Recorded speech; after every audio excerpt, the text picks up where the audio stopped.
오늘 주일 아침 우리에게 주시는 하나님의 말씀입니다. 신약 성경 요한복음 19장 18절 말씀. 이 기록된 말씀을 봉독해 드릴 때 여러분 각자가 실제로 고하시는 예수님의 음성을 꼭 들을 수 있기를 원합니다. 그들이 거기서 예수를 십자가에 못 박을새 다른 두 사람도 그와 함께 좌우편에 못 박으니 예수는 가운데 있더라. 아멘, 아멘, 아멘.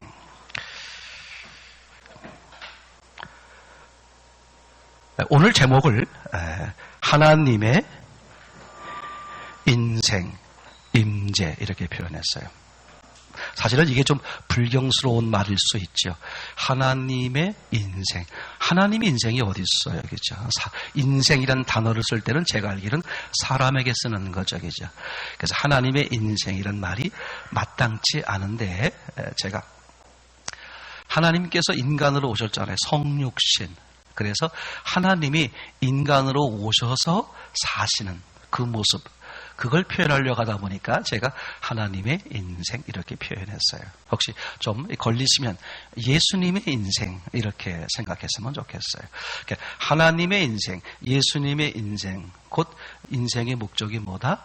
임재. 그죠? 오늘 이 점에 대해서 같이 한번 생각을 좀 나눠 보려고 그렇게 합니다. 여러분, 우리가 이제 지금 계속해서 3주째 보고 있습니다만, 우선 우리를 향한 하나님의 소원이 뭐라 그랬어요? 우리를 향한 하나님의 소원. 하나님이 우리와 함께 하시는 것. 아멘?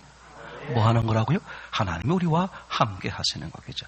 그러니까 하나님이 우리와 함께 하시는 것을 우리가 우리의 표현으로 말하면 임재. 이게 하나님이 우리를 향한 소원이다. 그죠? 그래서 실제로 하나님이 사람을 창조하실 때 사람을 어떻게 설계하셨다? 창세기 2장 7절 뭐라고 그랬죠? 생령 이렇게 말씀드렸습니다. 그죠? 그러니까 생령이란 적어도 어떤 모습이다? 하나님이 함께한 사람의 모습이다. 그죠? 우리가 지난 시간에 같이 한번 곰곰이 같이 생각을 해보았습니다.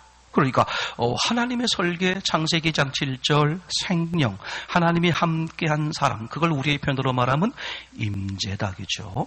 그죠? 그래서 하나님은 창세기 2장 7절에서 어떤 설계를 하셨느냐? 사람도 살게 하셨고 그 사람이 사는 동안에 어떻게 되기를? 그죠? 하나님과 함께한 사람이 되기를. 너무나 명확해. 그죠? 미리 말씀드리면 하나님의 인생, 그죠? 예수님의 인생, 이것도요, 그죠? 하나님 쪽에서 볼 때도 하나님도 예수님도 인생을 왜 사셨다? 목적이 뭐였다? 사람과 함께하기 위해서. 거꾸로 말하면 우리 사람도 뭐 하기 위해서? 하나님과 함께하기 위해서. 그게 사람 사는 목적이다. 너무나 명확하게 우리에게 지금 표현을 해주고 있는 것이죠. 두 번째 시간에, 그죠? 하나님의 성육신, 그죠? 이렇게 말씀을 나눴습니다. 마태복음 1장 21절부터 25절 사이에서 나오고 있는 하나님이 인간으로 오시는데 이름을 몇 가지로 정하셨다? 두 가지로 정하셨다. 하나는 예수, 그죠? 그 예수님의 뜻이 뭐였다? 그죠? 자기 백성을 저들의 죄에서 그죠? 구원할 자, 그죠? 그러니까 예수님이란 말은 구원이란, 쉽게 말하면 구원이란 말이다. 그죠? 근데 왜 그렇게 이름을 정했느냐? 뭐 때문에? 임마누엘 때문에.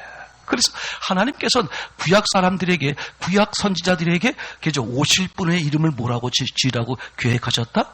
임마누엘. 그죠? 이게 무슨 뜻이다? 하나님이 우리와 함께 하신다. 그러니까 임마누엘 하기 위해서는 뭐 해야 돼? 구원이 이루어져야 되잖아요. 그게 하나님의 설계에서 있었고 하나님의 계획에 있었다. 그죠? 자, 그럼 계속해서 하나님이 성육신 하셔서 인간으로 오셨어요? 그럼 인간으로 오신 그 하나님, 즉 예수님이죠. 그 예수님이 어떻게 사셨느냐? 무엇을 위해 사셨느냐?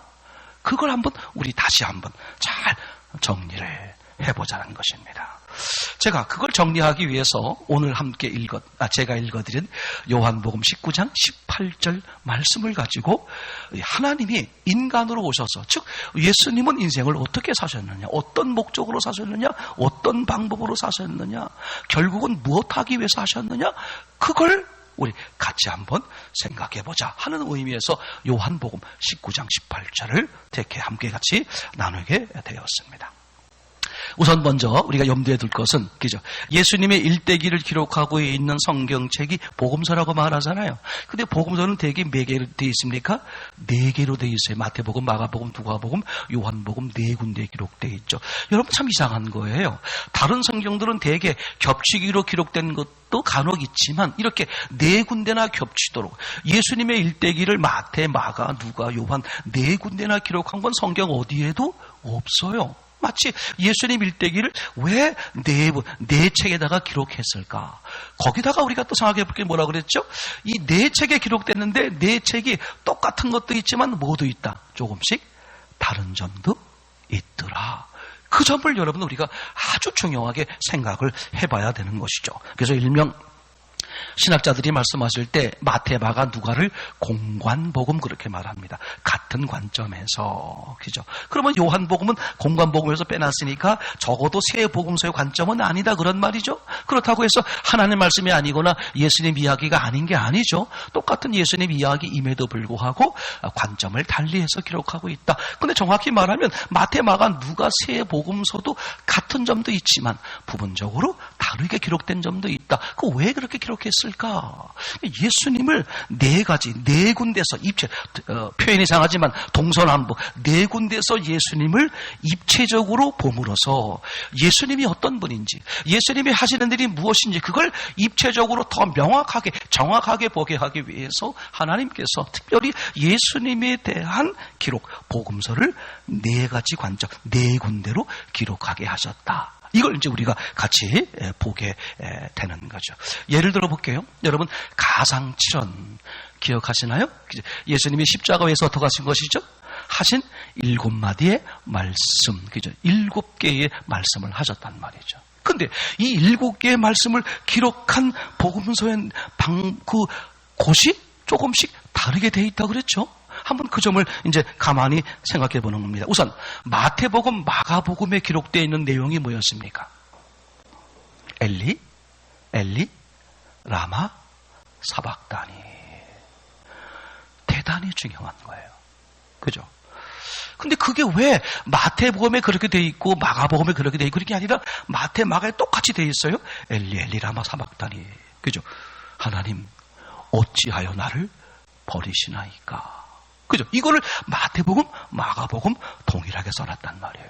그리고 누가복음에 3 말씀이 있죠? 그리고 요한복음에 3 말씀이 있어요. 그러면 왜 예수님께서 이걸 엘리 라마 사박단 이 말씀은 마태복음에 기록했어요? 그러면 마가복음엔 다른 게 기록돼야 될 것 같은데 마가복음에도 그걸 기록했어요? 그리고 또 누가복음에는 그죠? 저쪽에서 하신 말씀을 기록하지 않고 다른 3마디를 기록했어요. 또 요한복음은 저쪽에서 기록한 건 기록하지 않고 기록되지 않은 나머지 3마디 말씀을 요한복음엔 기록했단 말이죠. 그러니까 마태, 마가와 그 다음에 이제 누가복음과 요한복음에 말씀하려고 하는 그죠? 내용이 조금씩 다르다 그런 말이죠. 자, 우선 예수님이 십자가를 지셨어요. 누가 지신 거예요? 예수님이 부활하심으로써 예수님이 누구로 증명됐어요? 하나님으로 증명됐죠. 그렇죠? 그러니까 예수님은 하나님이세요. 이건 하나님이 십자가를 지신 것이죠. 그러니까 하나님이 십자가를 지신 건데 복음서마다 하나님은 하나님인데 무엇으로서 지신 것이라는 것을 구분해놨다 그런 말이에요. 구별해놨다. 그 마태복음에서는 하나님이 아닙니까? 당연히 하나님을 전제하에 그죠? 어떤 것을 강조하는 의미로 그렇게 가상칠언의 말씀을 따로따로 기록했단 말이죠. 예를 들면 마태복음, 마가복음에는 그죠? 아버지 하나님, 이제 하나님 아버지 하나님 왜 날 버리시나이까? 엘리 라마 사박다니 하나님 왜 날 버리십니까? 그죠? 그러니까 마태복음과 마가복음에서는 예수님이 십자가를 지시는 모습이 어떤 모습으로 기록되어 있다? 죄죠, 죄인.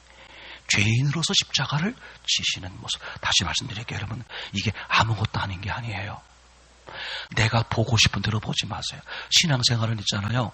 내가 하고 싶은 대로 하지 마세요. 그럼 100% 하고 싶습니다. 받으시는 분께서 원하는 대로 하는 거거든요. 그죠? 여러분 시험을 볼 때 내가 쓰고 싶은 걸 쓰는 게 아니야. 시험을 제출한 제출자가 원하는 답을 써야 돼. 맞습니까? 사람도 그런데 더더욱 신앙은 그런 점이 중요해요.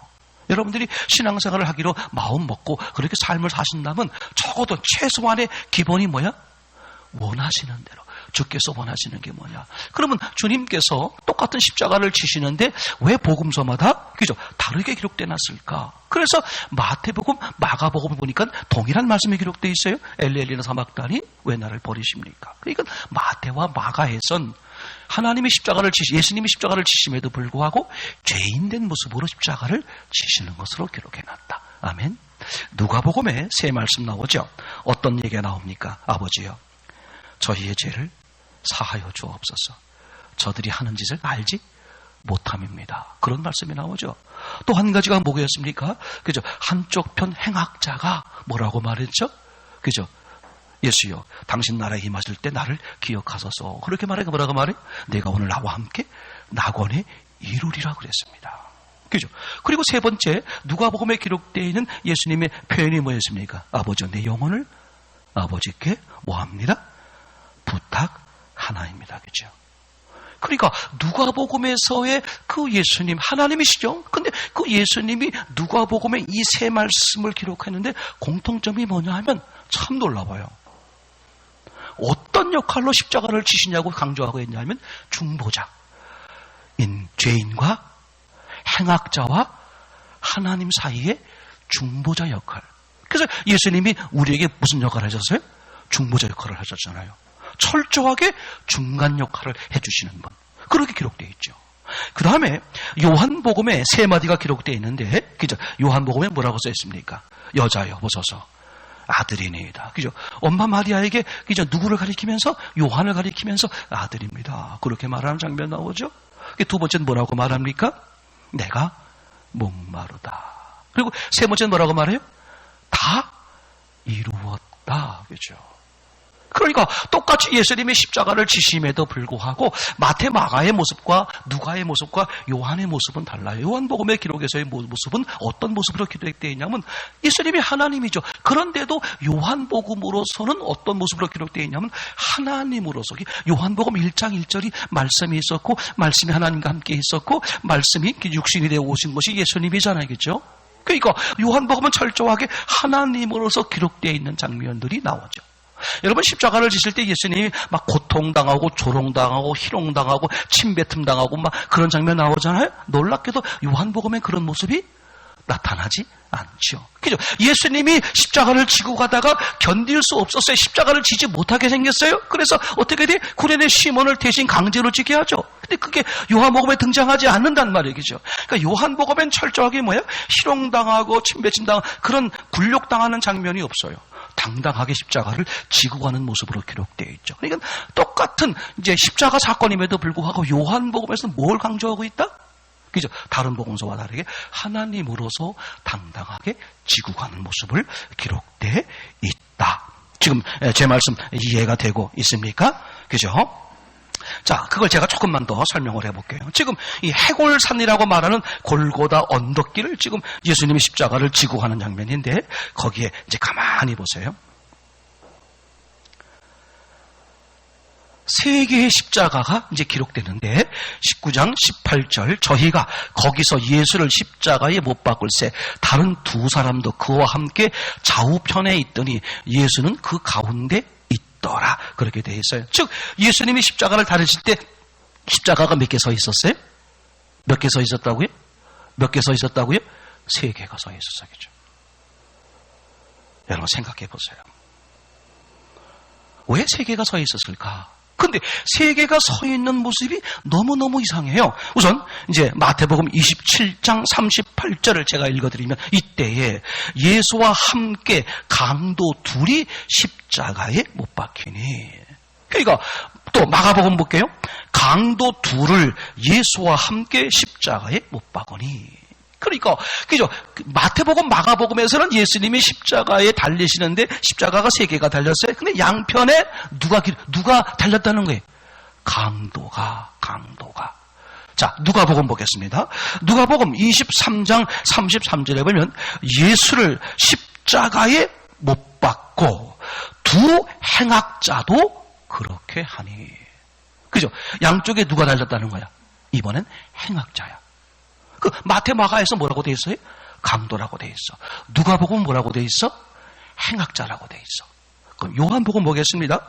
오늘 그죠? 19장 18절 저희가 거기서 예수를 십자가에 못 박을세 다른 두 사람도 그와 함께 좌우편에 못 박으니 예수는 가운데 있더라. 여긴 양쪽을 뭐라고 표현되어 있죠? 두 사람. 이런 게 이상하잖아요. 그죠? 왜 마태 마가에선 강도라고 표현되어 있을까? 그죠? 그리고 누가복음에서는 왜 행악자라고 되어 있을까? 그죠? 행악자야. 그 행악자 중에 어느 쪽 사람이? 한쪽 사람이죠? 한쪽 사람이 어떻게 돼요? 예수여, 당신 나라 임할 때 나를 기억해 주소서. 그죠? 네가 오늘 나와 함께 낙원에 이르리라. 그게 누가복음 표현이죠? 근데 요한복음에서는 어떻게 돼 있어요? 예수님이 십자가에 달렸는데 양쪽에 누가 있다고요? 두 사람이라고 표현되어 있어요. 이 점이 대단히 이상한 모습으로 그죠?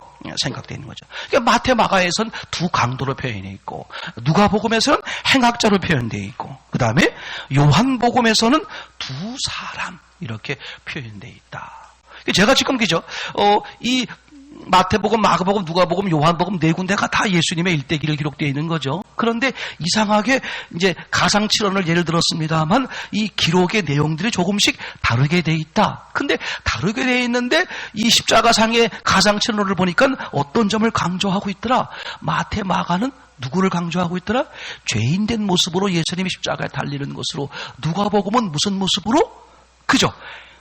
중간 역할하는 중보자 역할로 십자가를 지고 있는 것으로 그죠. 그래서 아버지여 내 영혼을 부탁하나이다. 아버지여 저들을 용서하소서. 그죠. 알지 못해서 그렇습니다. 그죠. 네가 오늘 나와 함께 낙원에 이르리라. 철저하게 중보자의 모습으로 기록되어 있죠. 근데 요한복음에 기록되어 있는 십자가의 모습은 죄인의 모습이나 중보자의 모습이 아니에요. 그죠. 하나님으로서의 모습으로 그렇게 기록되어 있죠. 그죠? 그래서 왜 마태마가에선 죄인으로 기록되어 있어, 강도로 기록되어 있을까? 누가복음에는 두 행악자라고 말하고 있을까? 요한복음은 왜 두 사람이라고 말할까? 그죠? 기록하신 분, 주님이시죠? 주님께서 왜 이렇게 기록했을까? 같은 십자가 사건인데 오늘 말씀하려고 하는 각도와 의도가 다르다고 그런 말이죠. 이제 그래서 저는 요한복음 19장 18절에서 이 말씀을 근거로 해서 저는 어떻게 보고 있는 것이냐 하면 이렇게 보는 거예요. 적어도 요한복음 19장 18절에서 하나님이 이렇게 이런 모습으로 기록한 이유가 뭐다? 하나님, 인간으로 오신 하나님, 즉 예수님이 십자가를 지셨는데 엄밀하게 말하면 십자가를 몇 개를 진 거다? 3개의 십자가를 지신 거다. 하나님으로서 3개의 십자가를 지신 거예요. 중보자로서의 3개의 십자가가 아니라 그리고 강도로서의 3개, 죄인으로서의 3개의 십자가가 아니라 하나님으로서 3개의 십자가를 지신 거다.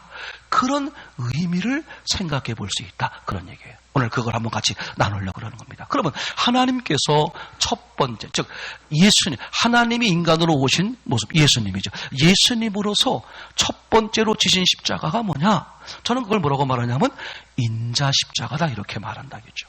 다시 말하면 인자란 말은요, 복음서에 보시면 어떤 의미로 쓰고 있냐 하면은 하나님이 인간으로 오신 것을 인자라 그래요. 그러니까 하늘에서 오신 분, 그죠? 그런 의미가 인자죠. 그러니까 보통 사람들에게 사람의 아들 그런 뜻을 막 쓰는 게 아니라 적어도 복음서에서 말하려고 하는 인자라는 의미는 뭐다? 누가?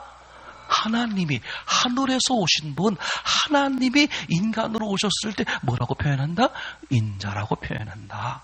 이해되겠죠? 자, 그러면 이제 저는 첫 번째 그래서 하나님이 지신 십자가가 뭐냐? 첫째는 인자 십자가다. 왜 제가 그렇게 말씀드리느냐? 하나님이 인간으로 오셨다. 여러분, 하나님이요 인간으로 오셨다는 사건이 그냥 그런 사건, 하나님이 인간으로 오셨대, 오셨구나. 뭐 그게 아니라 하나님이 인간으로 오셨다는 자체가 얼마나 어마무지한 일인지 몰라야겠죠. 빌립보서에 그 세기가 아주 잘 표현되어 있는데 빌립보서 2장 6절입니다. 제가 읽어봐 드리겠습니다. 그는 근본 하나님의 본체시나 오히려 자기를 비워 종의 형체를 가져 사람들과 같이 되었고. 그러니까 그죠? 하나님이 인간으로 오셨다는 것 자체가 뭐다? 그게 십자가다. 왜 십자가냐? 아니, 하나님이 뭐예요? 전능자예요, 전능자. 그죠? 완전자요, 전능자가 지금 뭐하러 오는 거예요? 피조물로 오는 거예요, 피조물로. 쉽게 말하면. 그죠? 전능자가, 그죠? 여러분, 전능자를 다른 말로 말하면 뭐예요? 완전 자유자야. 지금 완전 자유자이신 하나님이 제한받는, 그죠? 자유에 제한받는 인간의 몸으로 오신다. 상상도 못할 일이야. 아니, 우리가 언제 뭐 오라 그러셨어요? 그분이 뭐 알아서 당신이 뭐 원해서 오신 거지. 그런 얘기가 아니라, 아니, 전능자가, 완전 자유자가요. 여러분, 우리가 지금, 그죠? 제한된 자유를 누리잖아요. 그런데 이 제한된 자유를 누리는 것도 누가 속박하면은 견디기 힘들잖아요. 그죠? 근데 완전 자유자를 생각해 보세요. 제가 기조 세미나에서 말씀을 나눕니다만, 완전 자유자가 그 자유가 제한받는, 그죠? 완전 전능자가 그것을 제한받는 인간의 모습으로 오신다? 그거 자체가 뭐다? 하나님으로서는 십자가를 지시는 것이다. 아니, 생각해 보세요. 예수님이 인간으로 오셔가지고 어떻게 했어요? 그죠? 걸으시면 피곤해 하세요. 그죠? 맞습니까? 안 먹으시면 배고파 하세요. 그죠? 채찍이 맞으시면 아파하시고 말이죠. 맞습니까? 그러니까 하나님이 인간으로 오는 것 자체가 상상할 수 없는 뭐다? 십자가야. 그 십자가야. 그래서 요한복음 5장, 그죠? 27절입니까? 인자됨을 인하여 네가 인자로 오는 것 때문에 심판의 뭐야? 심판의 권세를 주셨다. 요한복음 5장 27절에 그렇게 말하는 거죠. 그러니까 하나님이 인간, 즉 인자로 오시는 게 그죠? 쉬운 게 아니라 전능자요, 완전 자유자인 그분이 그걸 포기할 때 가능한 얘기야, 그죠? 와우. 그런 의미에서 보면 하나님은 어떻다? 이미 그죠? 인자 십자가, 즉 세계 십자가 중에 인간으로 오시는 것 자체가 하나님 쪽에서 볼 땐 그건 십자가다. 맞습니까? 여러분, 우리가 지금 오늘 본문이 요한복음 19장 18절이라고 했죠. 한번 다시 보세요. 이제 한번 읽어보려고 합니다. 19장 18절. 자, 시작. 저희가 거기서 예수를 십자가에 못 박을새 다른 두 사람도 그와 함께 좌우편에 못 박으니 예수는 가운데 있더라. 아멘. 예수님이 어디 계시다고요? 자, 그럼 어쪽이 1번이야? 어느 쪽이 1번이에요? 왼쪽이 1번이야? 오른쪽이 1번이야? 그죠? 왼쪽 사람이 왼쪽 강도가 구원받았어? 오른쪽 강도가 구원받았어? 모르는 것처럼, 그죠? 어느 쪽이, 왼쪽이 1번인지, 그죠? 오른쪽이 1번인지 몰라요. 근데 분명한 사실은 왜 예수님이 가운데 있더라? 그걸 했을까? 생각해 보는 거예요. 왜 하필이 가운데 있을까? 여러분이 너무 놀라워요. 제가 볼 때 너무 놀라운 거야. 이건 예수님이 첫 번째 십자가를 진 게 뭐냐? 가운데니까 몇 번째니까? 그죠? 가운데니까 두 번째 맞습니까? 그죠? 그러면 첫 번째는 뭐냐? 예수님이 지신 첫 번째는 뭐다? 인자 십자가다. 하나님이 무엇으로 온 거? 인간으로 오신 것 자체가 뭐다? 그게 십자가다겠죠. 그 다음에 예수님이 가운데 계시더라. 즉 예수님이 지신 두 번째 십자가. 지금 어떤 언덕 위에 있는 거죠? 골고다 언덕이겠죠. 그래서 저는 그걸 골고다 십자가다 이렇게 말합니다. 자, 그러니까 하나님이 인간으로 오시는 것 자체가 십자가다. 인자 십자가. 인자로 오시는 것 자체가 하나님 쪽에서 볼 때는 십자가다. 상상할 수 없는 십자가다겠죠. 두 번째, 하나님이 인간으로 오셨어요. 그러면 인간으로, 아니, 전능자가 피조물의 모습으로 오셨으니, 그죠? 피조물 모습 중에 어떤 모습으로 올 수 있어? 최고의 모습으로 와도 누가 말할 사람은 아무도 없죠. 왜? 전능자가 피조물인 모습으로 왔는데, 완전 자유자가 제한된 모습으로 왔는데, 인간 중에서 가장 월등한, 가장 뛰어난 그런 모습으로 와도 누가 탓할 사람은 아무도 없단 말이에요. 근데 이 전능자가 인간으로 오신 인자 십자가뿐만 아니라 두 번째 오신 모습이 어땠느냐? 어떤 모습으로 왔어요? 아기로 왔어, 아기. 여러분, 하나님이요 우주 만물을 창조할 때 생각해 봤어요. 그죠? 성인으로 창조해서 아기로 창조했어. 성인이야. 얼마든지 하실 수 있는 분이에요. 그죠? 맞습니까? 그런데 그렇게 하실 수 있는 하나님께서 오늘 그죠? 하나님이 인간으로 오시는데 어떤 모습으로 오면 좋아? 마치 여인이 없으면, 엄마가 없으면 살아갈 수 없는 가장 빈약한, 그죠? 그러니까 인간의 모습 가운데, 인간의 인생 모습 가운데 가장 연약한 때가 언제야? 아기 때 아니에요? 왜 그 모습으로 왔을까? 여러분 가만히 보세요. 그냥 넘어가지 마세요. 이게 하나님께서 얼마나 우리에게 지금 얼마나 중요한 말씀을 드리는지 몰라. 자, 다시 처음 뭐였죠? 하나님의 설계, 그죠? 하나님의 계획이 뭐였다? 우리와 함께 하는 거예요. 그럼 우리와 함께 하기 위해서 인간으로 오시는데, 그죠? 인간으로 오신 성육신이죠. 함께서 인간으로 오신 이름을 뭐라 그랬다? 예수 임마누엘. 그게 뭐 늘 이분이 오시면서도 목적이 뭐였다? 너와 함께 하는 거다. 그죠? 그럼 하나님이 인간으로 오셔서 사시는 거야. 인간으로 오셔서 사시는데 그 사시는 목적이 또 뭐다?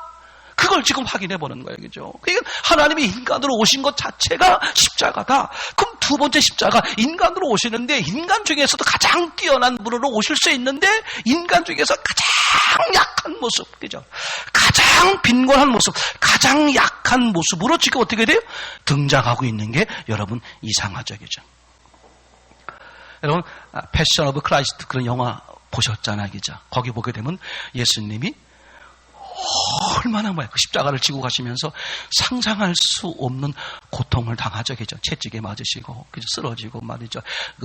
가시 멸류관을 쓰고 피 흘리시고 넘어지고 막 그런 장면 나오잖아요. 그리고 예수님이 이제 마지막에 십자가에 달리셔서 운명하실 때, 그죠? 그 빗방울, 그죠?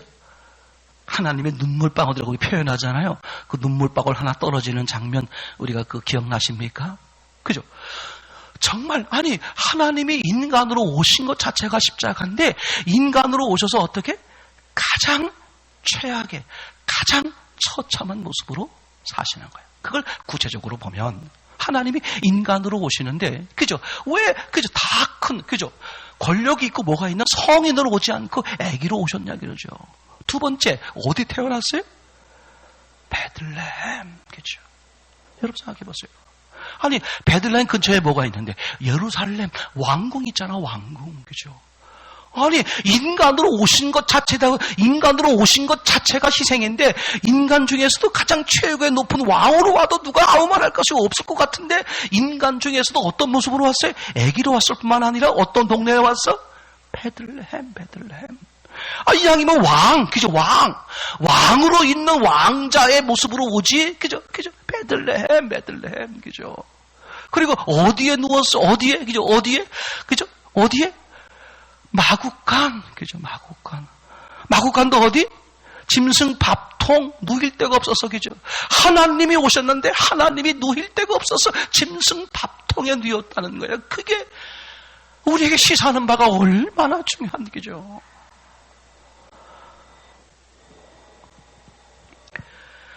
뿐만 아니라요, 이분 가만히 생각해봐.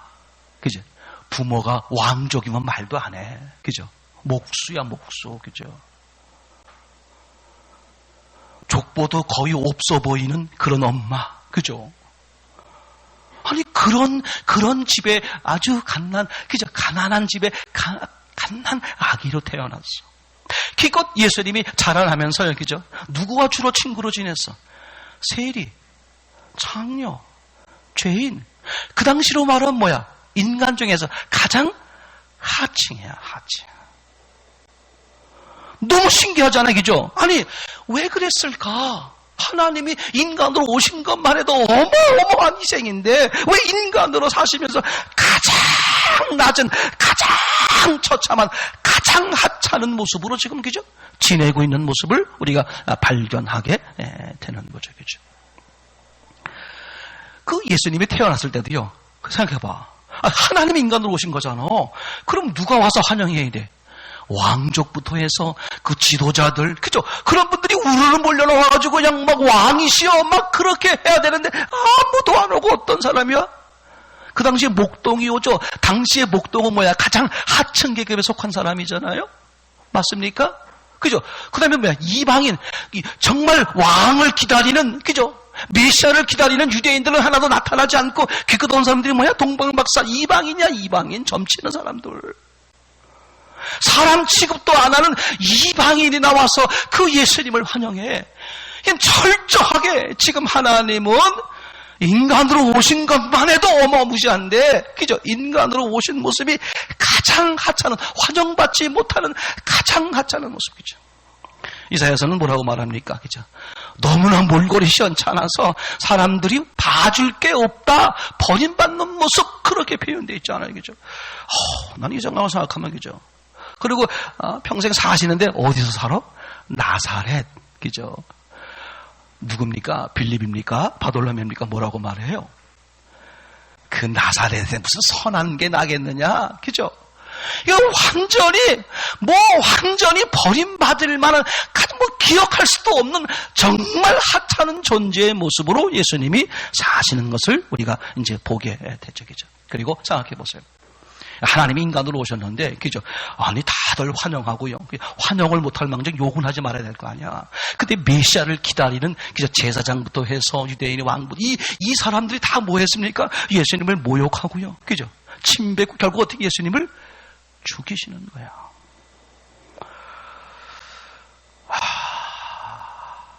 여러분, 예수님이 누구한테 배신당했어요?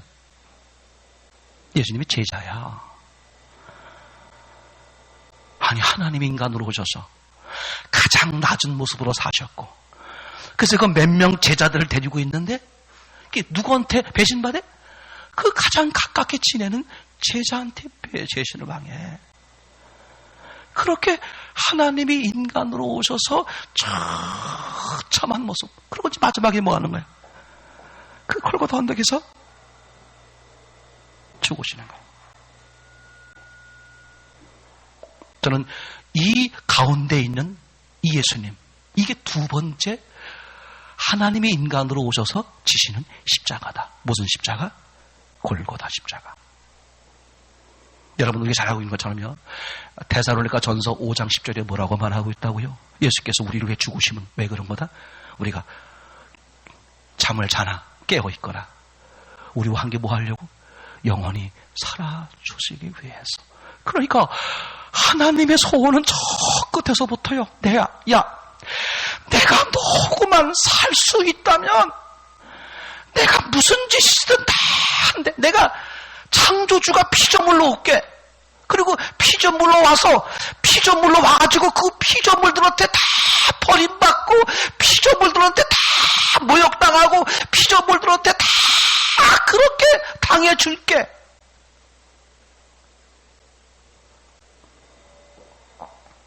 저는 진짜 이러고도 신앙생활 안 하시는 분들 보면, 똑바로 안 하시는 분들 보면, 저 사람이 사람일까?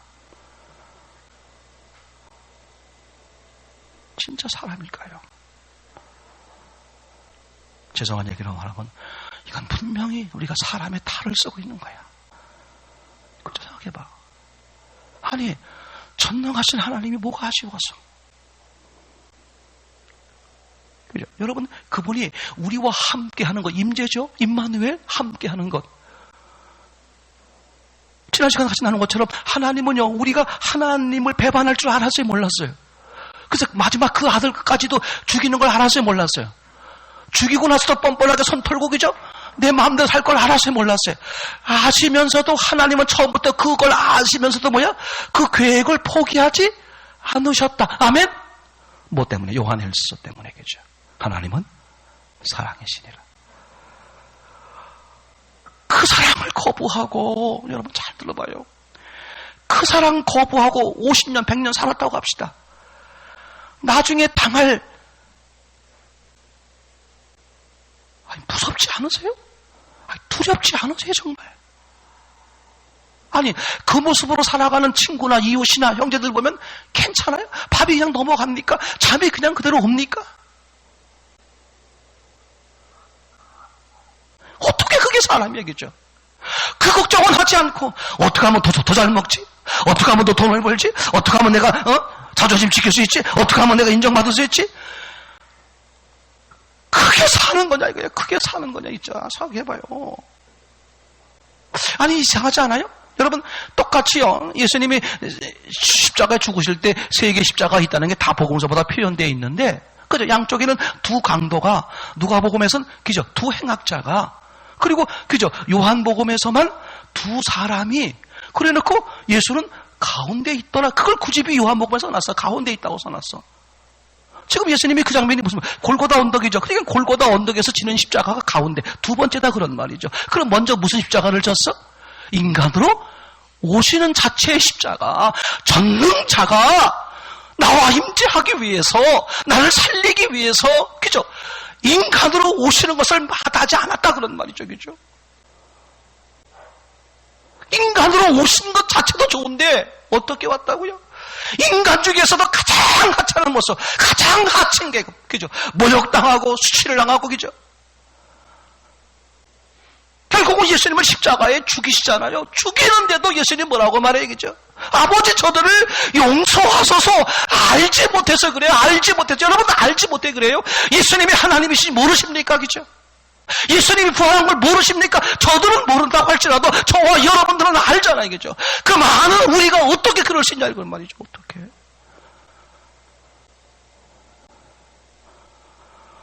요즘처럼 주일날 오시면 오전에 한 번 드리잖아. 뭐 수요일에 오시고 금요일에 오시고 뭐 다른 때 오시고 뭐 그런 말도 안 해요. 한 번 오시면서도 그게 어떻게 신앙이냐는 말이죠. 살아있는지를 여러분 보셔야 되지 않겠습니까, 여러분? 그래서 수십억 생기면 그걸로 산다고요? 그럼 그렇게 살아요. 그거 살 수 있으면. 너무 속는 거 아니에요? 너무 속는 거 얘기죠. 하나님이 전지전능하신데, 그죠? 요한복음 편의하면 세계 십자가를 지셨다는 거예요, 그죠? 의미적으로 말하면 그렇다는 거예요. 의미적으로 말하면, 그죠? 잘못 듣지 말고 의미적으로 말하면, 그럼 첫 번째 십자가가 뭐다? 가운데 있다는 걸 통해서 그 가운데 그 모습은 두 번째 십자가다. 그럼 첫 번째가 뭐냐? 인간으로 오시는 것 자체가 하나님으로서는 십자가다, 그죠? 여러분 남을 위해서 뭐 희생하고 헌신하고 수고하려고 그래봐요. 그죠? 그게 쉽지 않잖아요. 내가 나를 희생해야 되니까. 같은 인간끼리니까 뭐 그나마 할 수 있는데, 전능자가 피조물, 창조주가 피조물을 위해서 완전 자유자가 제한받는 그 모습으로 오신다는 것 자체가 상상할 수 없다 그런 말이죠. 그래서 요한복음 5장 27절에, 그죠? 인자됨을 인하여 인자로 오시는 것 때문에 심판권을 주신다. 그런 말씀이 있다는 얘기죠. 그럼 인간으로 오시는 것도 좋은데, 인간 중에서 가장 하찮은, 그죠? 아니, 인간으로 오셔서도, 와, 하나님이셔, 전능하셔 하고 인정받고 막 존중받는 게 아니라 뭐야? 버림받는 거야, 버림받는 거. 내가 너희를 구원하러 왔어. 아무리 그래도 버림받는, 저리 가, 필요 없어. 그죠? 지난 시간 말씀드렸잖아요. 부모님을 가장 가슴 아프게 하는 말. 엄마 필요 없어요. 내 엄마야? 내 엄마 아니에요. 엄마 아버지 필요 없어요. 하나님이 가장 가슴 아파하는 말, 그거 아니에요, 그죠? 그러니까, 그런 모욕, 그런 수치를 다 당하시는 십자가를 지셨다. 그게 두 번째, 골고다 십자가다. 이제 그러면 세 번째 십자가는 뭐냐? 이걸 잘 들으셔야 됩니다. 지금 예수님이, 그죠? 이제 골고다 언덕에 이렇게 올라가셔서, 끌려가셔서 십자가를 지셨잖아요. 근데 이게 어디 있다고요? 가운데 있다고 그랬잖아. 그죠? 그러면 우리가 먼저 설명한 건 뭐예요? 그죠? 이미 인간으로 오시는 것 자체가 십자가죠. 그러니까 인간으로 오신 것이 먼저죠. 맞죠? 그래야 이제 골고다 언덕에 두 번째 십자가를 질 수 있잖아요. 그럼 세 번째 십자가. 요게 중요해. 예수님이 십자가에 죽으시는 게 두 번째 십자가라면, 그죠? 그 다음 요 세 번째 십자가는 너무너무 중요하다. 그건 예수님 십자가에 죽으신 다음의 얘기다 그런 얘기죠. 자, 그러면 세 번째 십자가를, 그죠? 저는 뭐라고 붙였냐 하면 보혜사 십자가다 이렇게 붙였다. 보혜사 십자가. 그럼 왜 보혜사 십자가로 붙였느냐? 이걸 설명하기 위해선 세족식이라는 일명 세족식이라고 말하는 요한복음 13장 얘기를 조금만 생각을 해보셔야 돼요.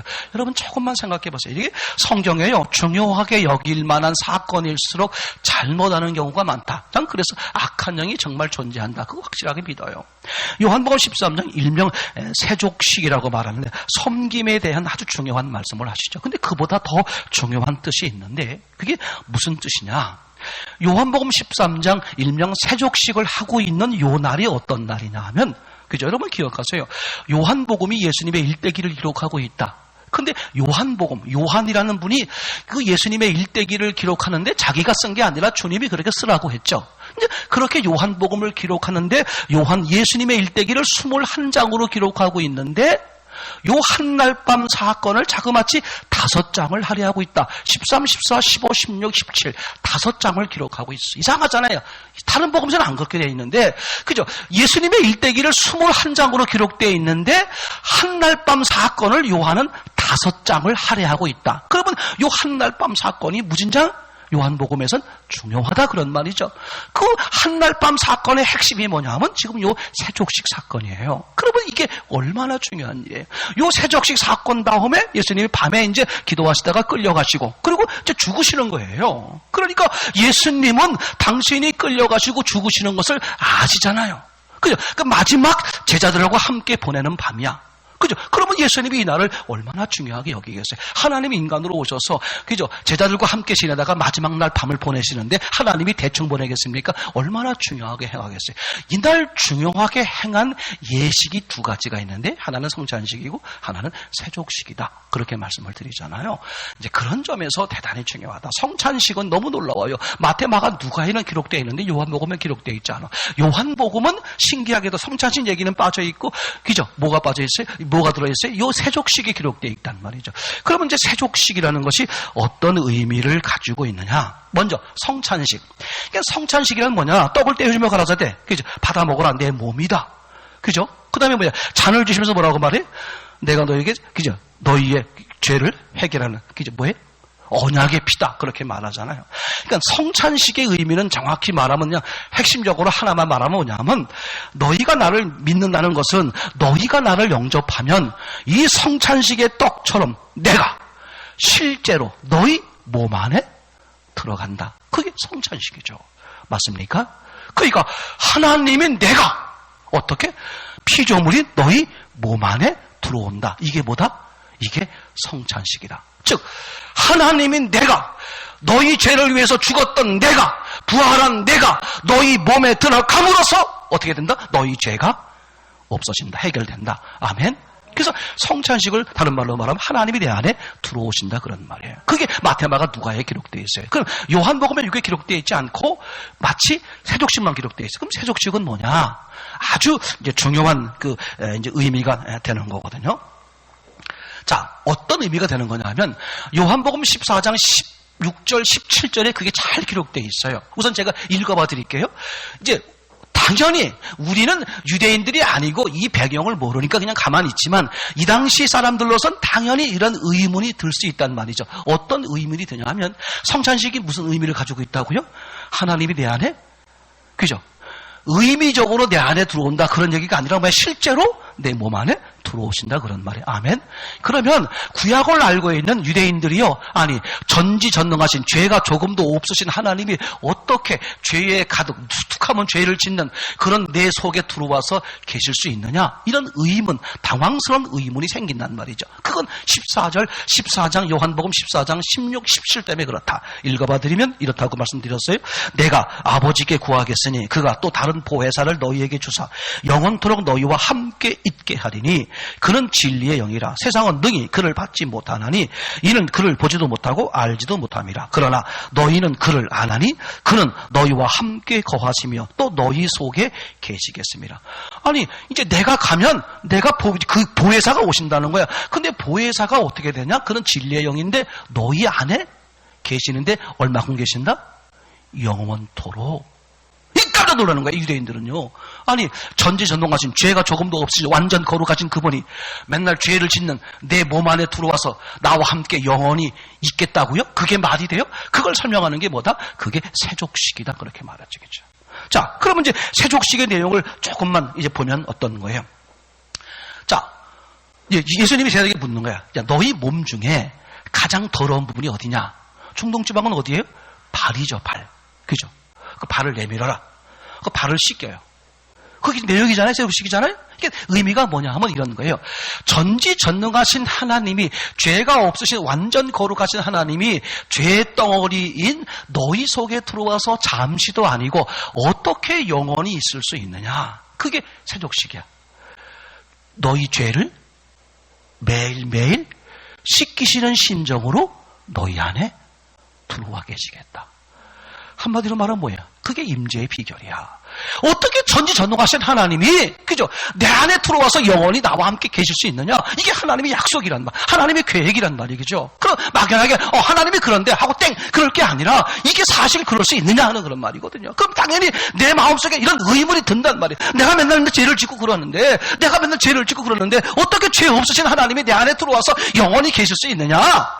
이게 속에서 이게 받아들이지가 않는단 말이에요. 그럼 정확히 말하면요, 여러분요, 생각해 보세요, 그죠? 그걸 설명하는 게 세족식이다. 네 몸 중에 가장 더러운 부분이 어디냐? 그당 중동지방은 그죠? 맨발 당기니까 슬리퍼 신고 당기니까 발이 제일 더러워요, 그죠? 그래서 집집마다 뭐가 있어요? 발 씻는 통이 있죠. 내 집에 들어도 남의 집에 들어가든, 그죠? 그러니까 예수님이 그걸로 설명하는 거야. 그죠? 어떻게 너희 안에 들어와서 그죠? 영원히 계실 수 있느냐? 매일매일 너희 죄를 씻기는 심정으로 들어와 계시겠다. 그래서 예수님이 2000년 전에 우리의 죄를 짊어지고 십자가에 죽으심으로써 매번 우리가 이후에 짓는 죄까지도 어떻게 다 해결이 되는 거잖아요. 아멘? 이게 아주 놀라운 우리에게 말씀해 주시는 이제 메시지가 되는 것이죠. 그죠?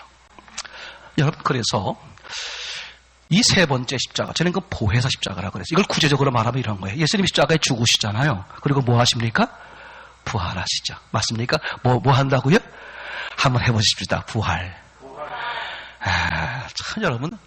이거 상상이 아니라 십재니까. 한번 생각해 보세요. 예수님이 부활하셨어. 그죠? 그럼 예수님이 부활하셔서 뭐 하시려고? 임재하는 거야. 우리 안에 들어오시려고 그러는 거야. 맞습니까? 여러분, 이게 중요해. 예수님이 십자가에 달리셨는데 어디 계셨다? 어디 계셨다? 십자가에 달리셨는데 어디 계셨다? 가운데 있었다. 그죠? 근데 먼저 한 게 뭐였다? 인간으로 오시는 거. 그죠? 그 두 번째가 뭐다? 예수님이 우리의 죄를 위해서 십자가에 죽으시는 골고다 십자가야. 그럼 세 번째 십자가가 뭐야? 보혜사 십자가는 예수님이 보혜사 십자가를 지는데 이 보혜사 십자가가 가장 어려운 거예요. 왜? 이 예수님의 세 번째 십자가가 뭐다? 보혜사 십자가가 뭐다? 사람의 심령 속에 직접 들어오시겠다. 들어와서 얼마 동안? 영원히 살아주시겠다. 아멘. 자, 이 세 개의 십자가는 예수님은 다 이루어 놓으셨지만 우리 쪽에서 볼 땐 이 세 개의 십자가가 다 이루어지는 게 아니에요. 이 세 번째 십자가는 이루어지는 사람이 있고 이루어지지 않는 사람이 있어. 이게 문제야. 왜요? 왜 그렇죠? 보혜사 십자가는 인격적이기 때문에 그래. 내가 원해야 돼. 에베소서 2장 8절 너희가 그 은혜로 인하여 믿음으로 말미암아 구원을 얻었나니 믿음으로 받아들여야 되겠죠. 맞습니까? 그죠? 아까 읽어드렸던 살 5장 10절 그죠? 예수님이 십자가에 죽으신 것은 그죠? 우리 죄를 위해서 그죠? 우리 죄를 위해서 죽으신 이유가 뭐다? 우리와 함께 자나깨나가 무슨 뜻이에요? 영원히 살기 위해서, 살아주시기 위해서, 그거는 반드시 세 번째 십자가는 누가 받아들여야 되겠죠? 내가 인격적으로 그분을 받아들여야 돼. 맞습니까? 그죠? 얼마나 중요한 말이에요. 그러니까, 예수님은 그런 의미에서 보면 세 개의 십자가를 지신 거다. 인자 십자가, 그 다음에 골고다 십자가, 그 다음에 뭐다? 보혜사 십자가. 아멘. 자, 예수님이 가상칠언에서 요한복음의 마지막으로 하신 말씀이 뭐였어요? 다 이루었다. 너무 놀라워요. 지난주도 이 말씀 생각했는데 여러분 생각해봐. 다 이루었다. 그러니까 다 쉽게 말하면 뭘 이뤘다는 거야? 하나님이 인간을 향한 하나님의 소원, 하나님의 계획, 하나님의 설계, 하나님의 성육신, 그죠? 예수님의 인생. 뭐 하기 위해서? 임재를 위해서 다 이루었다. 아멘? 자, 여기서 크게 두 가지 생각해 볼 수 있어요. 다 이루었다는 말 속에, 그죠? 다른 의미가 많이 있지만 한마디로 말하면 뭐냐면 하나님이 인간 속, 내 속에 임재하시는 거야. 그 임재를 하기 위해서 다 이루셨다 그런 말이죠. 그런데 중요합니다. 봐요. 하나님이 나와 하나가 되는데, 즉 임마누엘 하는데 내 속에 임재하시는데 걸림돌이 될 만한 그 어떤 것도 하나님이 희생함으로 다 해결을 하셨다. 아멘? 아멘입니까? 다시 말하겠습니다. 하나님이, 전능자 하나님이 나와 함께 하기 위해서, 우리와 함께 하기 위해서, 임재를 이루기 위해서, 그걸 이루는데 걸림돌이 되고 해방이 되고 방해가 되는 그 모든 것들을 희생하심으로 다 뭐 하셨다? 해결하셨다. 아멘? 아멘? 그거 믿음으로 받아들이면 끝나는 거예요. 이걸 반대로 말해볼게요. 하나님이 나와 함께 하는 것, 즉 나와 임재하는 데에 방해되는 요소들이 있죠. 그걸 해결하기 위해서는 전능자가 죽어야만 할 정도로 이게 어떻다? 어렵다 싶다. 어렵다. 그래서 사람이요, 사람을 탓하지 마세요. 자기를 탓하지 마세요. 자기를 비관하지 마세요. 사람은 어떻게 돼 있다고? 안 되게 돼 있어. 누가 하셔야만 돼? 하나님이. 그런 점에서 여러분 위로가 되시기 바랍니다. 그러면서 자신을 믿지 마세요. 절대 사람을 믿지 마세요. 사물을 믿지 마세요. 악한 영은요 이미 패배했고요, 세상은 소망이 없고요, 옛사람은 죽어버렸단 말이에요. 거기에 속지 말기를 바랍니다. 여러분 절대 속으면 안 돼. 큰일 납니다. 그죠? 왜?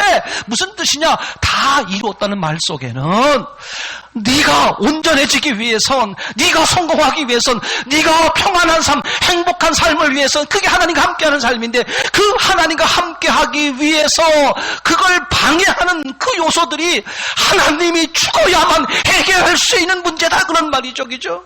그러니까 너희 힘으로 안 되는 거 하나님의 탓하지 않아. 그죠? 엄마가 그래, 신과 함께해서 엄마가 그랬잖아. 네가 나를 죽이려고 했던 건 내가 이해한다, 그런 말에 용서했다는 거야. 그죠? 근데 너 엄마가 더 가슴 아파하는 게 뭐야? 네가 그 지은 죄 때문에 엄마에게 돌아오지 못하는 그걸, 그죠? 하나님은 뭐야? 하나님이 자기 아들을 죽이신 목적이 뭐야? 나와 함께하기 위해서, 그죠? 나에게 돌아오게 하기 위해서 했는데, 내가 이것 때문에 저것 때문에 뭐 때문에 하나님께 나아가는 걸 꺼리고 나와도 그냥 괜히 어설퍼하고 이렇게 하고 있는 걸 볼 때 하나님이 견딜 수 없는 그 아픔을 누리는 거야. 그죠? 아픔을 갖는 거 아니에요. 그죠? 여러분, 뭐가 걸려? 조금 더 잘 살고 조금 더 못 살기의 의미가 뭐냐 이거죠. 도대체 뭐가, 그죠? 좀 더 큰 집에 살면 잘 사는 거고, 좀 더 돈이 많으면 잘 사는 거고, 그죠? 소고기 못 먹으면 소고기 라면 먹으면 되는 것이고, 아프면 아픈 대로, 형편대로 하나님이 함께 하시고, 지난 시간 찾아봤잖아요. 누가복음 15장 17절, 그죠? 그제야 정신을 차렸다, 그죠? 그제야, 그죠? 그게 가장 행복한 사람이야. 그 사람이 병이 나야, 그 사람이 돈이 들어와야, 그 사람이 뭐가 좋아져야 정신 차리고 좋아진 게 아니라, 아무리 형편과 조건이 힘들고 어렵고 어떤 상황이 있더라도 주의 음성이 내게 들려오면, 주를 향하는 마음이 생기면 그게 뭐야? 그게 정신 차린 거라 그러잖아요. 그죠? 예수님께서 인간으로 오셔서, 그죠? 인간으로 오신 자체가 뭘 위해서야? 임재를 위해서야. 그럼 인간으로 오셔서 평생을 사시면서도 오직 목적이 뭐야? 임재를 위해서야. 왜 가장 아기로 태어났어? 임재를 위해서. 왜 골고다에 죽으셨어? 임재를 위해서. 그죠? 왜 다시 부활하셔서 다시 오시는 거야? 임재를 위해서. 맞습니까? 여러분, 두려워할 것도 없고, 맞습니까? 낙심할 것도 없고 낙담할 것도 없어. 누구나 다 마찬가지야. 누구나 마찬가지. 누굴 바라보면, 하나님을 돌아보면, 이 세 번째 십자가가 우리의 관건입니다. 맞습니까? 인격적 문제이기 때문에 다른 거 아무것도 두려워하지 마세요. 염려하지 마세요. 여러분, 이게 저는 이걸 확실히 믿으세요. 이걸 믿으시기 바랍니다. 아니, 원리가 그렇잖아. 첫 번째 게 되면,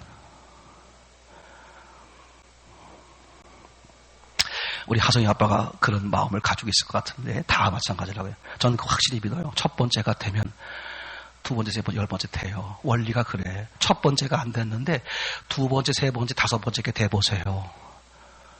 그 사람 첫 번째 거 관심 안 써요. 이거 믿으시기 바랍니다. 하나님이요, 전능자의 당신의 목숨을 내어줄 때 뭔들 안 들어줘, 뭔들 안 하시겠냐는 말이에요. 때가 아직 아니라서 안 들어주는 거고, 그걸 들어주면 너한테 오히려 피해가 되니까 안 주시는 것이고, 그죠? 여러분 생각해 보세요. 첫 번째 거 뭐죠 그게? 하나님이 내 안에 들어와서 나와 함께 영원히 살아주시는 거. 그분이 살아주시면 뒷방 재석한 얘기로 뒷방 늙은이처럼 내 걸 뭐 땡겨 먹기만 합니까? 나를 다 책임진다는 거 아니에요. 그죠? 우리를 책임진다는 거잖아요. 그죠? 왜 그 하나님을 거절하고 왜 그 하나님을 빼놓고 내가 뭘 이뤄보겠다는 어리석은 일 하겠죠. 다 이뤘다는 말이 그런 뜻이란 말이죠. 그죠? 하나님이 하셔야만 해결하신다 그런 뜻이잖아요. 다 이뤘다가. 그러니까 우리가 안 되는 게 당연한 거야. 그거 주눅 들지 마시고 좌절하지 마시고 어딜 쳐다보려고 있는 그 자리에서 어딜 쳐다보라고요? 하나님을 쳐다보고요. 그의 음성을 들으세요. 정신 차리면 삽니다. 하나님의 오직 속은 뭐라고요? 임재. 인간으로 오셔서 사는 모든 생애의 목적이 뭐였어? 임재. 세 번째 십자가를 모두 이루시는 저와 여러분 되시기를 참으로 소원합니다. 기도하시겠습니다.